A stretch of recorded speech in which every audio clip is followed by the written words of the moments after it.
Эртең мененки таңым ушу балдарга келатканда, балдардын бүгүн келечеги кандай болот? Ушулар ушуну ойной албай атат. Ушу балдарды ойлонуп келем да.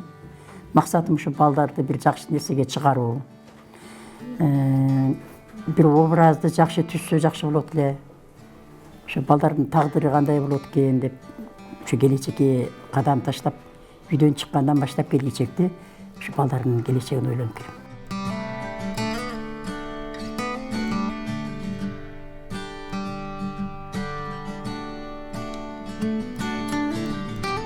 Мен негизи Куурчак театрга келип калганымдын себеби мен өзү драм театрда элем. Республиканский академический драм театрда токтогу сатылган Бишкекте.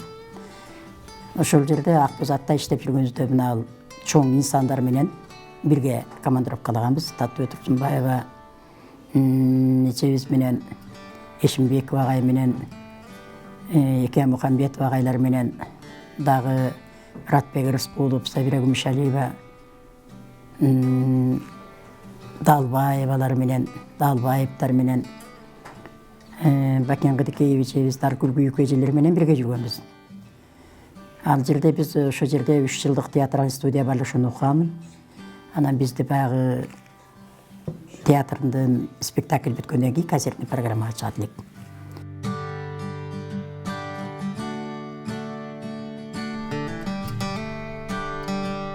Балдарды 3-чү класс, 4-чү класс, 2-чи класстан кабыл алам.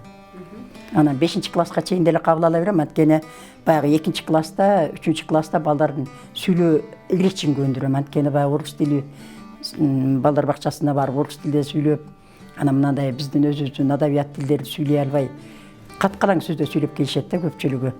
Анан көпчүлүгү койдум, коп койдум деп сүйлөп келишет. Ошол сыяктуу тилдерин элештер менен иштейм, сүйлөө элештер менен. Андан кийин барып жомокторго образ берүүнү, ошо Куурчак менен жан дүйнөсү менен жашап иштегенди үйрөтөм. Анан булар өздөрү кадимкидей ойноп, такшалып калганда садиктерге барып оюн койчубуз. Буга көбүнчө 6-7 класстын окуучулары жакшы жардам берет. Булар кичинекейлик кылып атышатыр. Балдарга ушу ар бир айбанаттын үнүн дагы туураш үчүн бир күндө туура болбойт да, бир күндө даярданып келе алышпайт.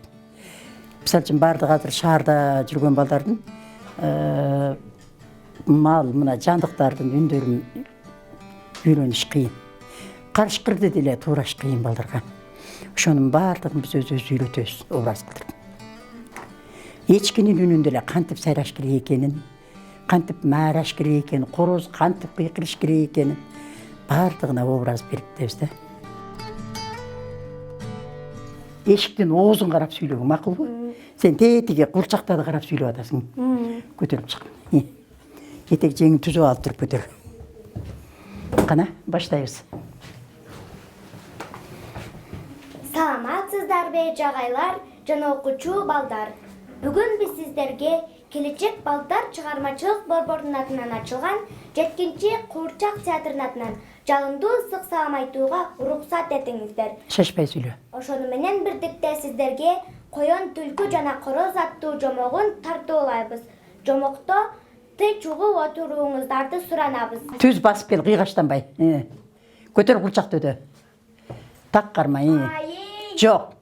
Басып кел. Эшикке чыктыңбы, берге чейин басып кел. Декорацияга тийбей, басып бериңиз деп. Кыйгаштабай баспайсың, мен сага көрсөттүм го кандай кылып. Минеке, Куурчак. Ай! Эшик аябагандай суук болуп калыптыр. Мен сабиздеримди терип алайынчы.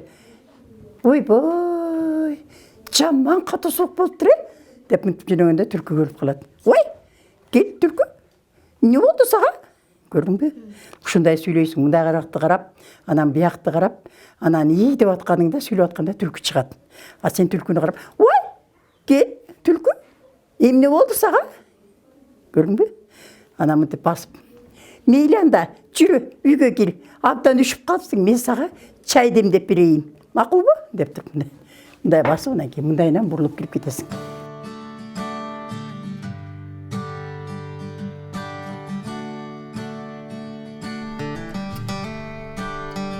Куурчак деген бул жаны жок.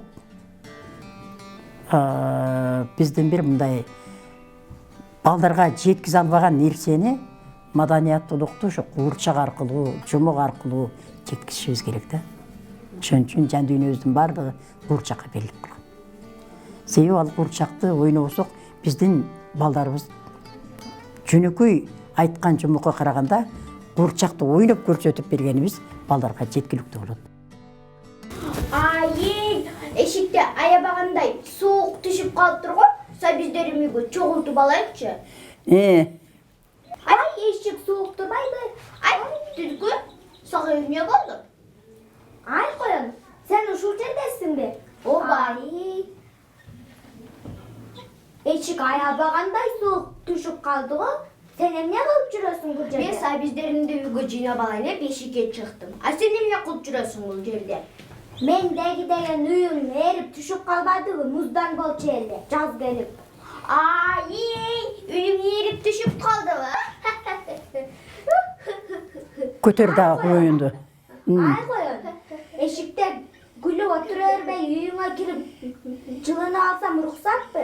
Ай, анда мейли жүр, абдан ушуп калыпсың. Үйгө кирип ысып, мен сага чай коеюн.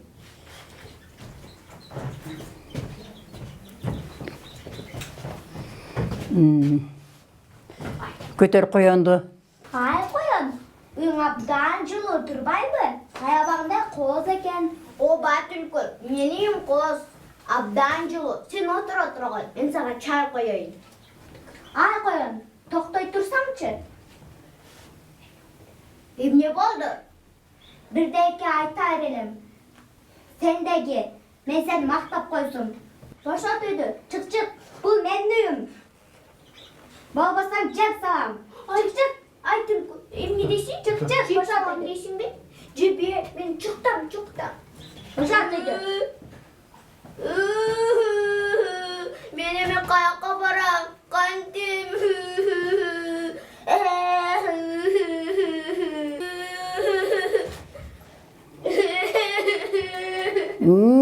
Кандай болот экен мени маскалдаган? Үй меникеми? Үй меники.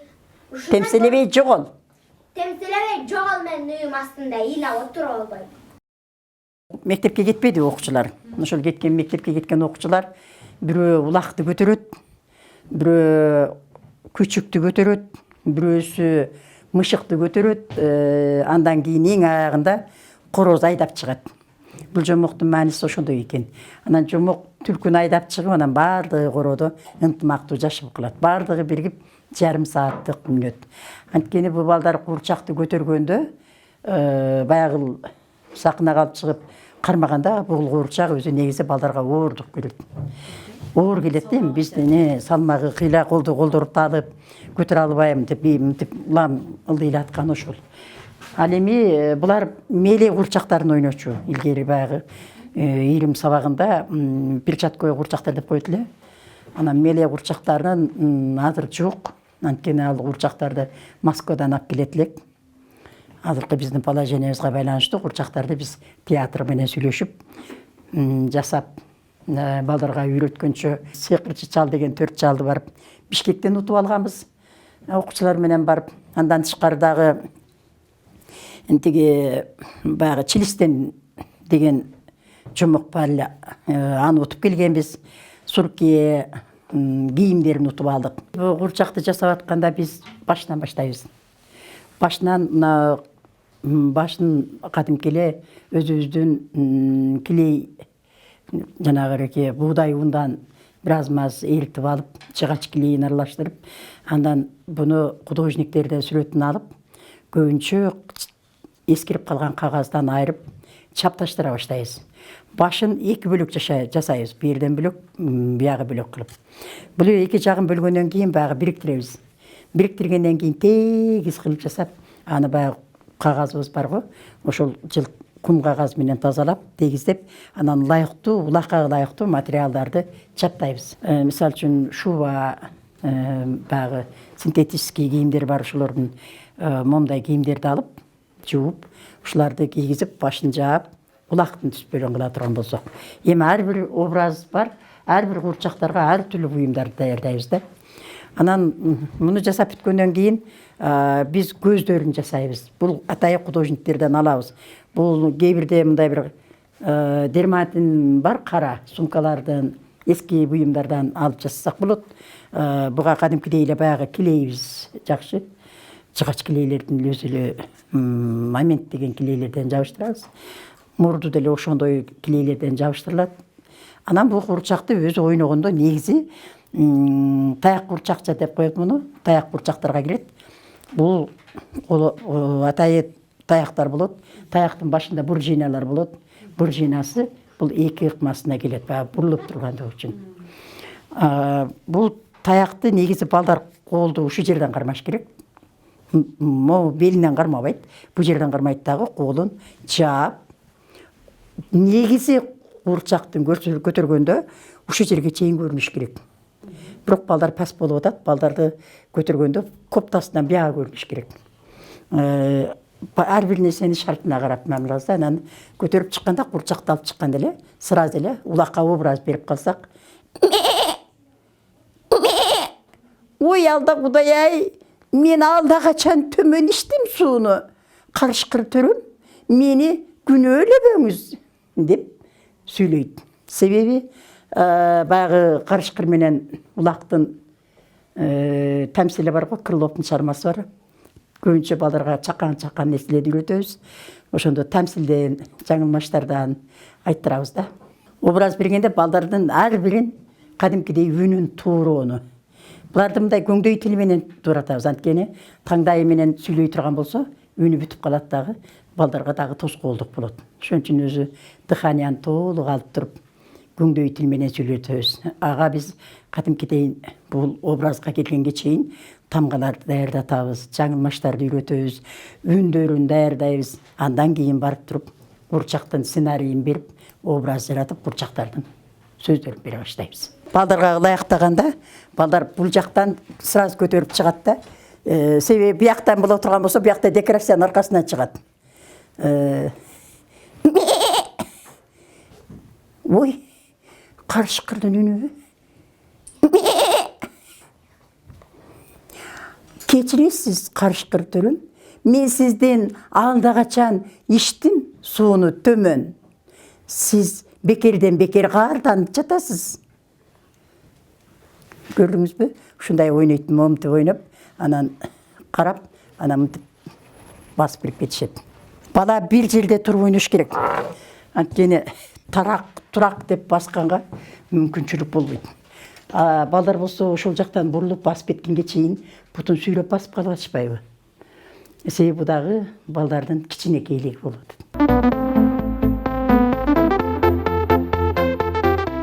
Мынеке балдар, бүгүн биздин ойноп аткан образыңарга, мына азыркы ойноп аткан курчагыңардын образына айванаттардын үнүн тууроон үйрөнөбүз. Мисалы, сен тиги түлкүнү күлүп атасың, сен коёнду ыйлап атасың. Коён негизинен сүйлөбөйт да, туурабы? А биз ошого образ берип атабыз да. Образ берип сүйлөтүп жумук да, балдарга кызыктуу болуш үчүн коёнду сүйлөтүп атабыз. Тиги түлкүнү күлдүрүп сүйлөтүп атабыз. Негизи бул айванаттар сүйлөбөйт. Ал эми түлкү кантип күлөт? Күлгөнү туура айтчы сен. Ха-ха-ха деп күлөт. Жок, андай күлбөйт. Мен сага кече күнү дагы айткам, өткөндө да айткам. Түлкүнүн күлгөнү деп күлгүлө деген.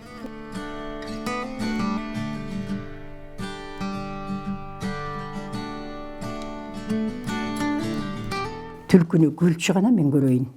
Өзүң. Көрдүңбү коён? Ушундай көргүлүктү көрөсүң. Жок, сен күлбөдүң. Күлбөй эле асманда карап сүйлөп калдың. Күлгөндө кандай күлөт? Апке мен көрсөтүп берейин. Мынеке. Көрдүңбү? Мына түлкү кызым. Мынеке. Көрдүңбү коён? Сен ошондой көргүлүктү көрмөксүң. Тим эле мени шылдыңдап күлүп атпадың белең? Ошондой болот. hıyla dağı, hıyla. Gülgön qanday bolat eken. Gördün mü? Şunday gülüyorsun. Sebebi iki koluna tumşuğunu tığıp alıp durup gülüyorsun da.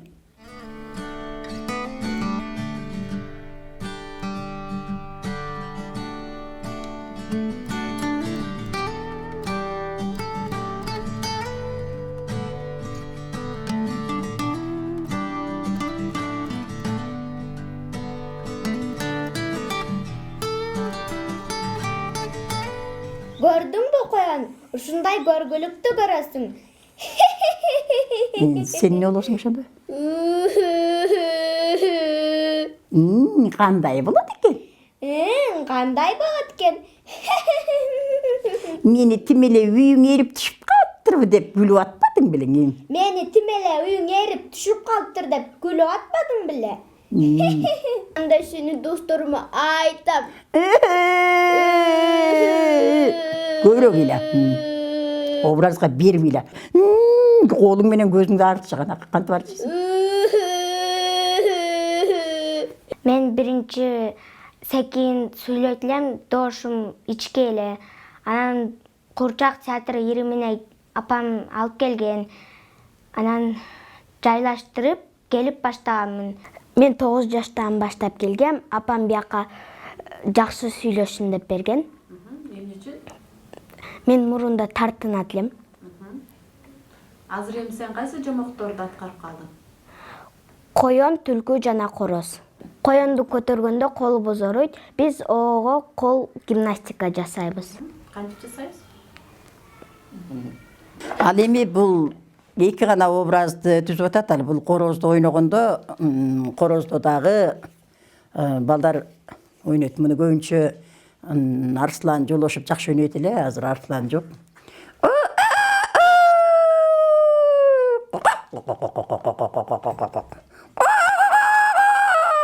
Ой гоңгула, el jurt, ey! Анан ошондо эки тоок чыгат. Эмне болду короз? Таңга маалдан тополоң кылып, баарыбызга уйку бербейт. Тынчтансаң болот. Көрдүңбү? Бул кыска үзүндүсү. Ана короз ким турайт? Шани жеке менен мен 90-жылдан бери чогуу иштеп келатам. Шани жекенин жоопкерчилиги аябай жогору адам да. Бир ушул биздин келечек чыгармачылык борбордун администрация тарабынан кандайдыр бир тапшырма берилип, же болбосо кандайдыр бир кагаз тапшыргыла же бир нерсе деген болсо, биринчилерден болуп Шани жеке тапшырат да. Башкасын, мисалы үчүн эмесе эң улуу эжекебиз ушул. Ушул жашым улуу деп, башка деп эметпейт. Аябай жоопкерчиликтүү адам да. Ушул биринчилерден болуп ошол жакшы жагын ошол жагынан үлгү алыш керек деп ойлойм да Шани женичи. Ау. Жок, андай эмес. Ау. Жок, андай эмес.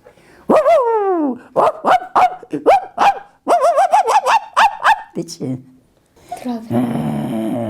Үйрөнбөйт экенсиң. Улакты кантип мәрәз. Маласы.